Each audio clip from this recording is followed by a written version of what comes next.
2歳です。家の近くにスタジオがあったから。ちっちゃい時からずっとお手屋が好きだったんですけど、牧先生の振りを見て踊るようになってからバリモンも好きになりました。前回のレッスンの時の動画を見て気になったところをちゃんと次のレッスンで意識してやることです。得意かはわからないけど好きですレッスンを受けたいのと海が好きなので綺麗な海を見たいです。牧先生ですダンサーはタヒヤでミュージシャンはノホライです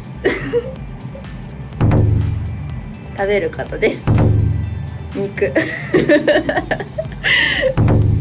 私って意外と音を取るのが苦手です